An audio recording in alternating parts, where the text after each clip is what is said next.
Hello dear students, आज हम बात करेंगे होमोजीनियस और हेट्रोजीनियस कैटालिसिस पे और साथ में ये देखेंगे हम ऑटो कैटालिसिस क्या होता है। सबसे पहले होमोजीनियस कैटालिसिस की बात करेंगे। होमोजीनियस कैटालिसिस ये जो क्लासिफिकेशन है ना, ये ब्रॉड क्लासिफिकेशन है होमोजीनियस और हेट्रोजीनियस।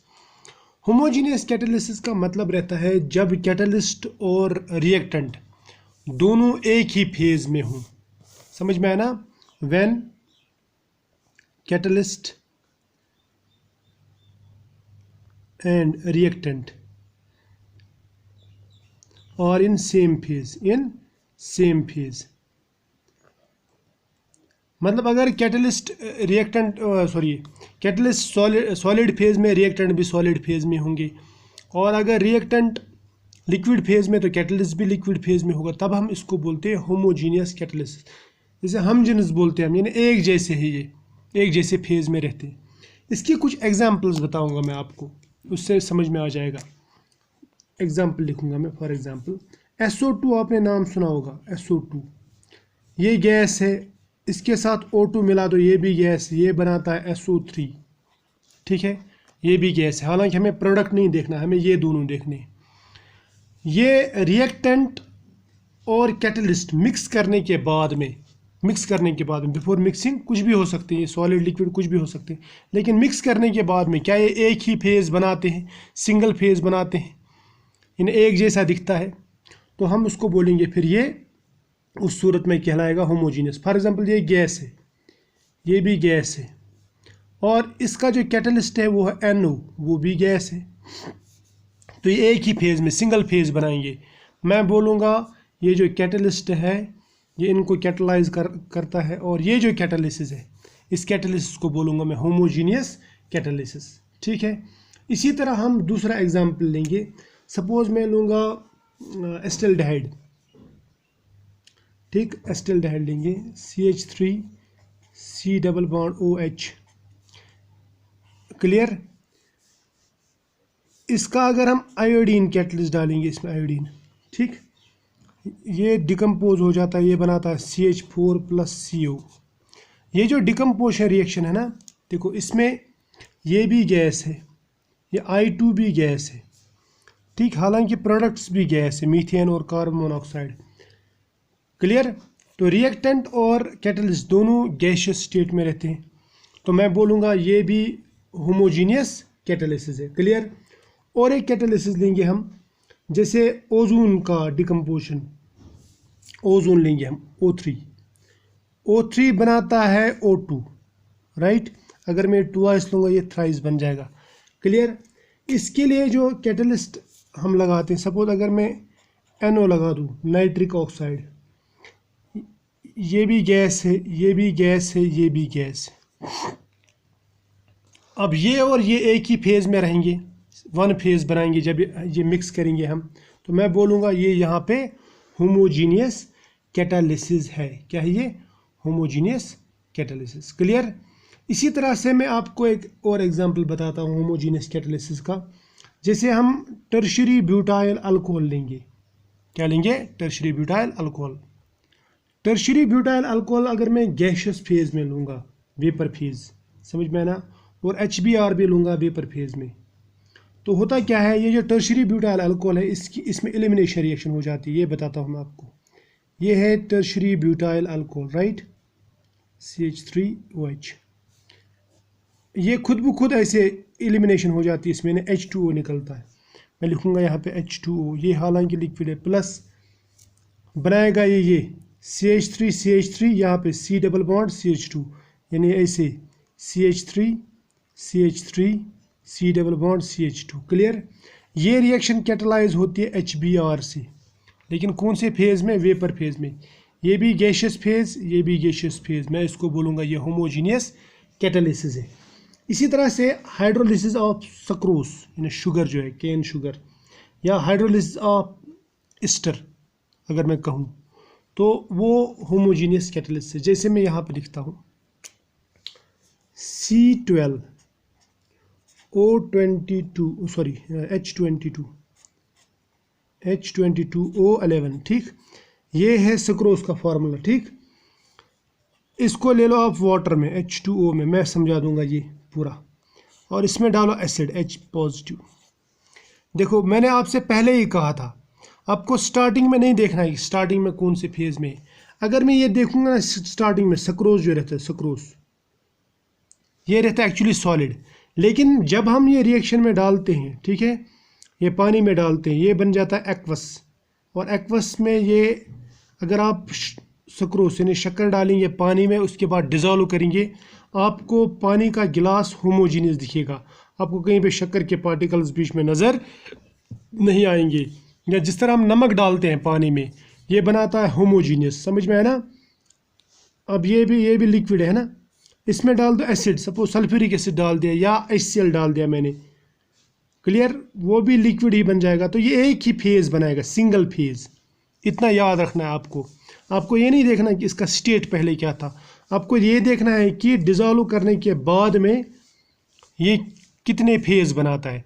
सपोज अगर मैं दो लिक्विड्स लूँगा, पानी और तेल, ऑयल एंड वाटर, दोनों लिक्विड हैं, दोनों का स्टेट सेम है, लेकिन अगर मैं उनको मिक्स कर दूं तो उनका फेज एक ही नहीं आएगा। यहाँ पे स्टेट की बात नहीं हो रही, यहाँ पे फेज की बात हो रही। ये ऐसे दिखेगा, ये वाटर लेयर है और यहाँ से यहाँ ऑयल लेयर दिखेगा। ये दोनों हालांकि लिक्विड स्टेट में है, लेकिन फेज इनके अलग अलग है। अब अगर मैं शक्कर यानी शुगर, सक्रोज पानी में डाल दूँ, ये इसमें डिज़ोल्व हो जाएगा, ये वन फेज बनाएगा, क्लियर। इसमें एसिड डाल दो, वो भी मिक्स हो जाएगा, वन फेज बनाएगा, क्लियर। ये जो रिएक्शन है ना, ये बनाता है यहाँ पे sucrose in presence of water, यानी reacts with water in presence of acid, ये कैटलिस्ट है, और ये बनाएगा ग्लूकोज, ग्लूकोज प्लस फ्रक्टोज। ये ध्यान में रखना, आपको फेज देखना है, आपको इसका स्टेट नहीं देखना है। यानी अगर ये मिक्स होने के बाद में एक ही जैसा लगता है तो सिंगल फेज, वन फेज। अगर ये मिक्स होने के बाद में अलग अलग चीज़ें दिखती हैं तब ये डिफरेंट फेज। आपको मैं दूसरा एक एग्जांपल देता हूँ। सपोज अगर मैं पानी में रेत डाल दूँ तो रेत के पार्टिकल्स आपको ऐसे नज़र आएंगे। सो ये एक फेज नहीं, ये अलग अलग फेज है, दिस इज़ डिफरेंट फेज, है ना। तो ये टू फेज सिस्टम है। इसको मैं होमोजीनियस नहीं बोलूँगा, इसको बोलूँगा हेट्रोजीनियस, जबकि इसको बोलूँगा होमोजीनियस।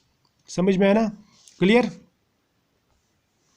अब हम देखेंगे heterogeneous catalysis. Heterogeneous catalysis means ऐसा कैटालिसिस जिसमें रिएक्टेंट एंड कैटलिस्ट दोनों का फेज अलग अलग हो, डिफरेंट फेज। ये नहीं, ये दूर से दिखता है कि ये दो अलग अलग चीज़ें हमने मिक्स कर दी हैं, इसमें समझ में आ जाता है। तो मैं कुछ एग्जांपल्स बताता हूँ आपको, एग्जांपल्स लेंगे हम यहाँ पे। एग्जांपल